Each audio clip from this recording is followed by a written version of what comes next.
No, bàsicament dues coses volíem comentar, dues coses senzilles, però que nosaltres ens fan molta il·lusió.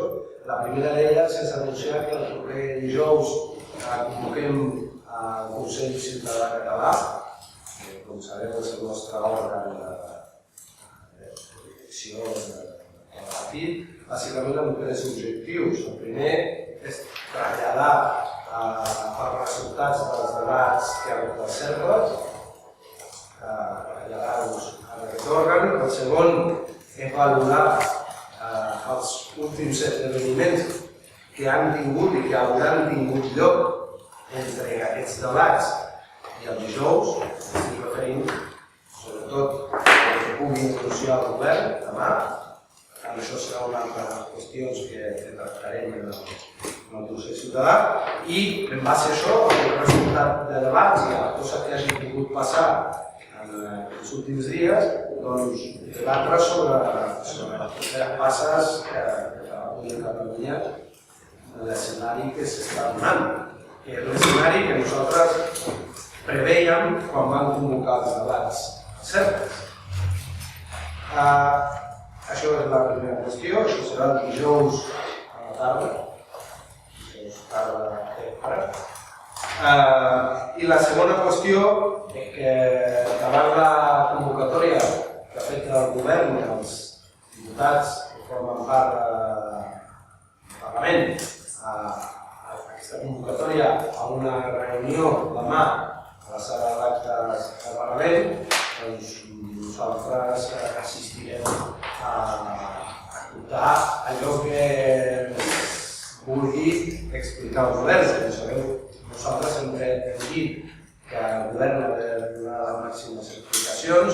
Recordeu que vam anar a una reunió al Palau de la Generalitat on en teoria se'ns havien d'explicar detalls i no se'ns va explicar res.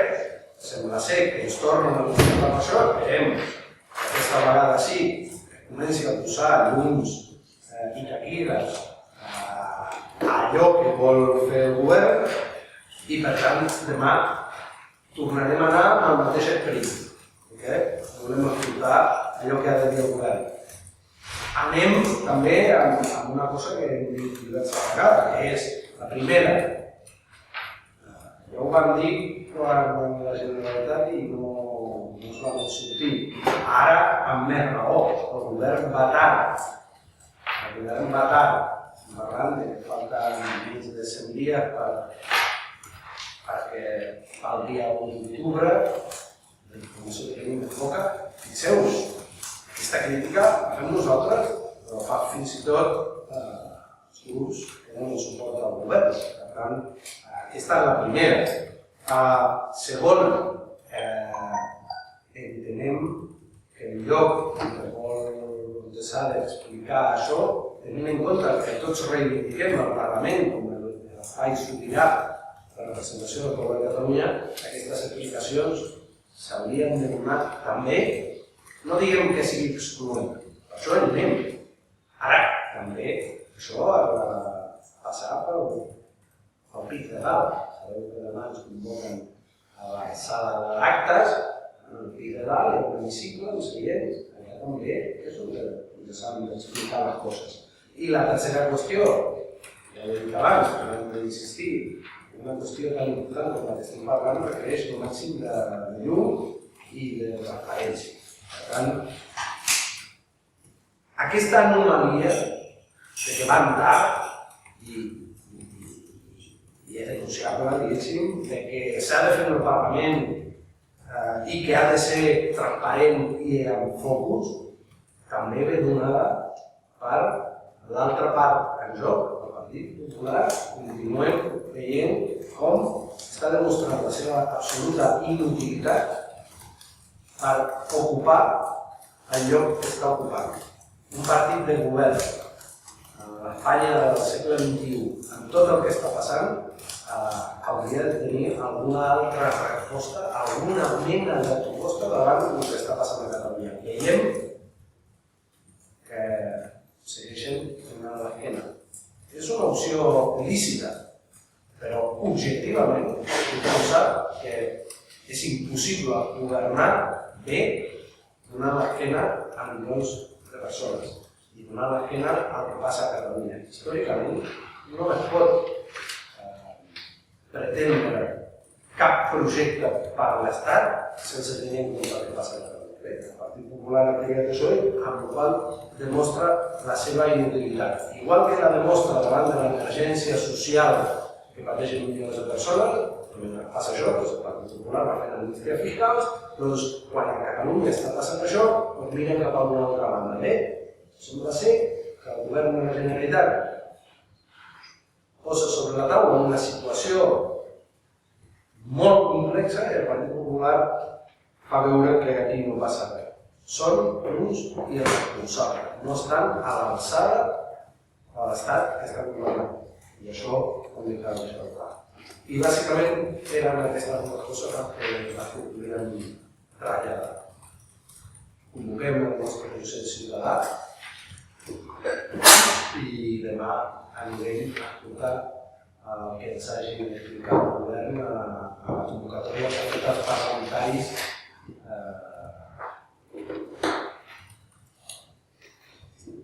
Em sembla que la llei de referèndum de la ciutat es basi en la resolució de l'ONU i de l'ANA, que és una manera suficient. Primera qüestió sobre això. Jo he conegut aquest text avui al matí en un dret de Rodalies per l'Institut de Catalunya Ràdio. Molt bé per Catalunya Ràdio, la seguretat periodística, però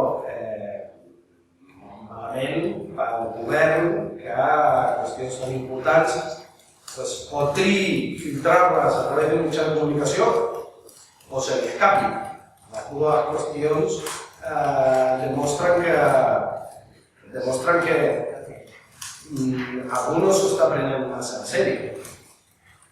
Dic de la convicció que és una cosa que preocupa i que la gent a Catalunya està molt atenta a què està passant. La veritat que per la gent, ja no per mi, que soc diputat, per la gent, sinó per la gent assabentar-se d'aquesta qüestió, que Catalunya Ràdio demostra que alguna cosa tampoc va massa bé.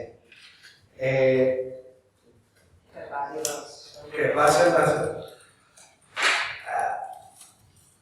segurament en aquests propers dies se parlarà molt de la lletra d'aquest document que hem conegut avui. Però més enllà de l'anàlisi jurídic d'aquest document, entenem, i sempre esperant a tenir més informació, que aquest document posa de manifest aquest xoc que tenint en compte la posició del govern de la Generalitat es manifestarà en un moment o un altre. Aquesta llei, més enllà de l'anàlisi jurídic, el que està dient és que hi ha aquest conflicte institucional. El que hem conegut avui, si es confirma, és la plasmació d'aquest conflicte. Més enllà de que després puguem fer un anàlisi jurídic sobre què diu i què no diu. Al final del carrer el que hi ha és un govern que vol fer un referèndum sense acord amb l'Estat. I això segur que queda allà. I aquest és el conflicte que nosaltres diem que hauríem de superar. I diem que hauríem de superar, entre d'altres coses, apel·lant a un Partit Popular que lamentablement no està disposat a superar. Perdona, demanen tots els sindicats del grup a les manifestacions o parlem només per vosaltres? Nosaltres avui, com a organització, ens hem plantejat, hem rebut la invitació divendres. Per tant, avui en el Consell de Coordinació hem valorat la invitació, hem decidit que anirem i avui mateix comunicarem als companys del grup parlamentari. Aquesta ha estat la decisió de Catalunya. Entenem i esperem que hi hagi un procés perquè anessin tots. Com sabeu, som un grup plural, format per diversos espais i aproximant? No ho sabem perquè, de fet, la reunió per tractar aquest tema la tenim aquest mateix migdia i nosaltres el que farem serà traslladar el fruit del debat que hem tingut com a membre d'aquesta coalició. Home, hi ha les declaracions del conseller Baiget dient que probablement no es podrà fer un referèndum, sinó que s'haurà de fer una cosa diferent. Bé, en primer lloc, el conseller Baiget estava preocupat per el seu patrimoni en aquesta entrevista, no? Explica que una de les seves preocupacions és el seu patrimoni. Nosaltres, com a diputats del Podem, no tenim aquesta preocupació per raons òbvies, no? Entenem que el patrimoni del senyor Baiget deu ser bastant diferent al que puguem tenir nosaltres i per tant no ens preocupa tant des d'aquest punt de vista. Per una altra banda, nosaltres sempre ho hem posat sobre la taula i ho hem posat sobre la taula els resultats dels debats que hem tingut als cercles. Lamentablement, les condicions existents ara al govern de l'Estat fan que difícilment pugui fer el referèndum que entenem que ha de donar solució al que estem vivint. Nosaltres hem dit sempre, és lamentable. Nosaltres voldríem fer una altra manera, però ara mateix aquest referèndum que diu el govern que farà, difícilment es podrà fer. Veiem que hi ha gent del govern que també posa en dubte aquesta situació. Ens preguntem fins a quin punt aquesta opinió representa o no representa el govern. El que sí que estem veient és que tindrà el govern, i imagino que també per això els hi costa tant donar llums, donar taquígrafs i explicar-se en claredat, entenem que hi ha una divisió en aquest govern.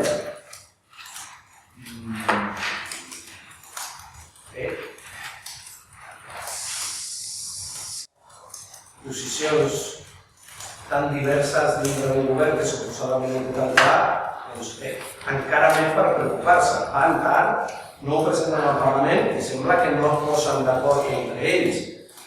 Si és per una qüestió de patrimoni o si és per una qüestió d'un altre tipus, també ho hauran d'explicar. Però el que ens diu aquesta posició del senyor Baiget potser és el que explica que el govern de la Generalitat no s'hagi explicat fins avui tan clarament com s'hauria d'haver explicat. I el del nostre patrimoni no.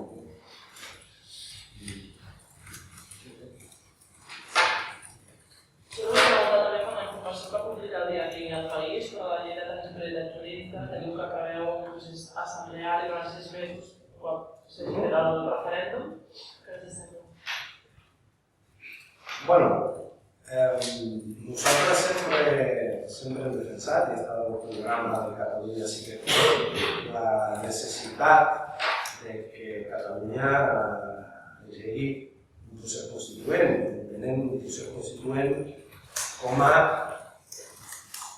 obrir mecanismes on la participació popular permeti pensar des del debat, i no només pel que fa a l'àmbit territorial, pel que fa a la sanitat, pel que fa a l'educació, doncs obrir espais més enllà de les institucions perquè la gent debati.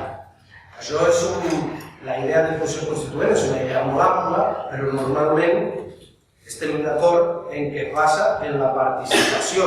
Jo he vist que el diari El País la qualificava de bolivariana. Bé, a mi m'agrada de pensar que les constitucions es fan fruit del debat de la gent. Lamentablement, la constitució vigent no es va fer fruit del debat de la gent, sinó que van tancar, em sembla que van ser 7 senyors, cap senyora, i van tancar en un espai i van fer una constitució. Ens crida molt l'atenció que pugui entendre que la gent debati és una cosa bolivariana. I si ho és, podríem aprendre alguna cosa dels països que donen la veu a la gent més enllà d'uns senyors molt intel·ligents o no que se tanquen en una nació per fer les constitucions. La divisió del conseller de gent. Potser us ho expliquen demà a la tarda, tots plegats.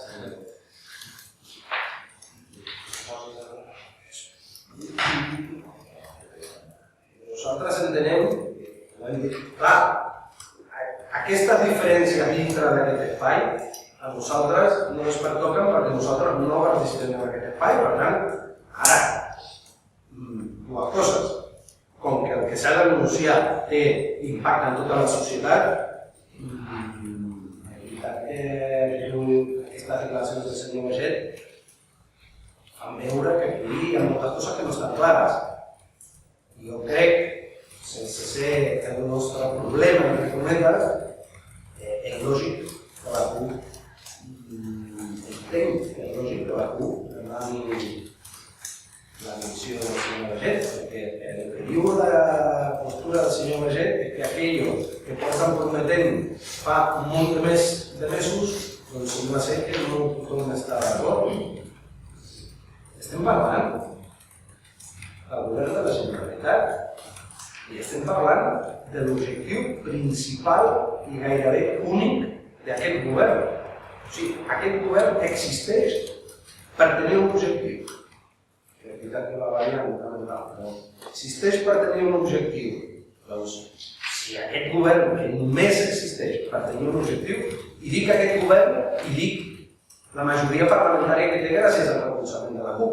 Home, si tot això està construït a sobre de tenir clar una cosa que sembla que no està clara, és preocupant.